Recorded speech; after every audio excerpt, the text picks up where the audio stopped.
నా name Adarsh. Okay. నేను లారస్లో job చేస్తున్నాను. ఓకే. 2025 ఏంటంటే కొంచెం బాగా ఎమోషన్ అయ్యాను.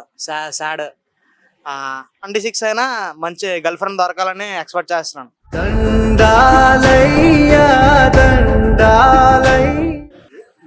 ఏదో ఒక మూమెంట్, వరస్ట్ మూమెంట్ అవనండి, బెస్ట్ మూమెంట్ అవనండి, 2025 మిమ్మల్ని ఎలా?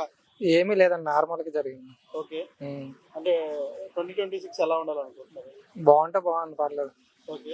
అయితే నార్మల్ ఇప్పుడులాగా ఉంటుంది అనుకుంటాను. Happy new year. 2025లో అంటే ఇప్పటి వరకు బెస్ట్ మూమెంట్ అంటున్నారా?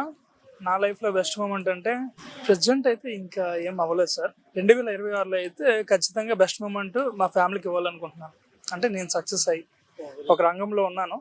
ఆ రంగంలో నేను నా డ్రీమ్స్ అన్ని కంప్లీట్ అవ్వాలి, మా ఫ్యామిలీని మంచిగా చూసుకోవాలి. ఇది నా డ్రీమ్ అనమాట. అందరికీ హ్యాపీ న్యూ ఇయర్ 2026. బట్ 2025లో మీకేమైనా జస్ట్ వరస్ట్ మూమెంట్ అనేది ఏమైనా అనిపించింది? వరస్ట్ అంటే లైక్ ఈ ఇయర్ బాగాలేదు అనిపించింది? వరస్ట్ మూమెంట్ అంటూ ఏం లేదు సార్. ఒకటి వరస్ట్గా ఉంది అంటే అది మన ఆలోచనలు, మైండ్ సెట్. ఈ మైండ్ సెట్ కొద్దిగా ఇంప్రూవ్ చేసుకోవాలన్నమాట. అన్ని విషయాల్లో కావచ్చు, అన్ని విషయాల్లో మైండ్ ఇంప్రూవ్మెంట్ చేసుకుంటే అది ఇన్ ఫ్యూచర్లో బెస్ట్ మనం ఉండొచ్చు అని నా అర్థం అనమాట. వరస్ట్ మూమెంట్స్ ఏం లేవు సార్ 2025. పి భాస్కర్.